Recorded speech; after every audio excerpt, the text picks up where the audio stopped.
Prayer blessing for the month of February. Atin pong idalangin sa Panginoon na naway bendisyonan, gabayan at biyayaan tayo ngayong panibagong buwan ng Pebrero.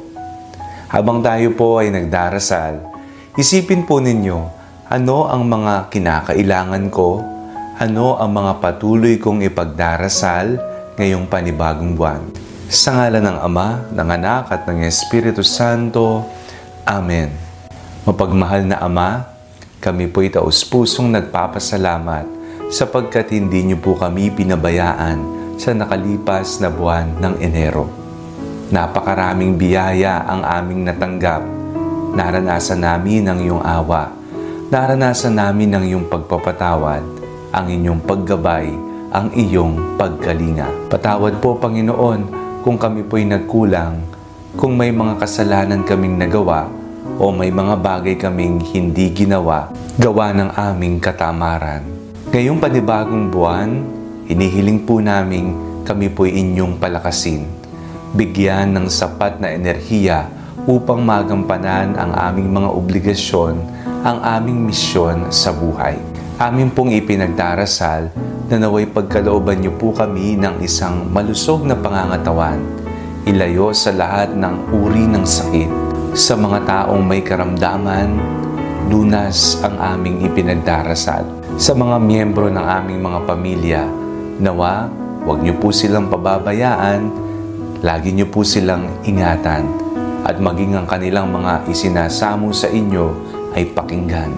Inilalapit din namin sa inyo, Panginoon, ang lahat ng mga mag-aaral, naway ibayong talino at lakas ang ipagkaloob sa kanila. Ang mga taong magbo-board exam, nawa ibigay mo po ang banal na espiritu upang sila ay magabayan. Ipinagdarasal po namin ang mga walang trabaho. Nawa, Panginoon, tulungan niyo po sila, mabigyan nawa sila ng isang disenteng trabaho nang matustusan ng pang-araw-araw na pangangailangan sa buhay. Ipagkaloob mo, Panginoon, na magkaroon ng tunay na pagkakaisa sa pagitan ng iba't ibang partido sa gobyerno.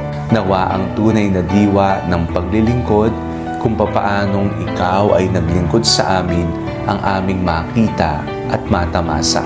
Ipinagdarasal po namin ang aming mga magulang. Nawa, Panginoon, maging masaya sila at maiparanas namin sa kanila ang kasiyahan habang malakas pa sila, habang kaya pa nilang maglakad, makapagsalita, makakita, makagalaw at makarinig. Pinagdarasal po namin na pagkalooban niyo po kami ng peace of mind and heart.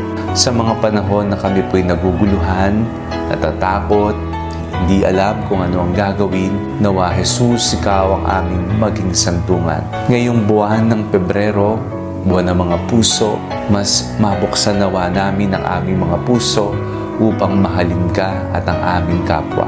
Ngayong buwan ding ito, umpisahan po namin ang Kwaresma. Sa February 14, Panginoon, mag-uumpisa ang paglalakbay na ito sa pamagitan ng pagpapahid ng abo. Nawa, Panginoon, magsisi kami, talikdan ang aming mga kasalanan at magbagong buhay kasama mo. Lahat ng ito ay aming samot dalangin sa matamis na pangalan ni Jesus. Amen.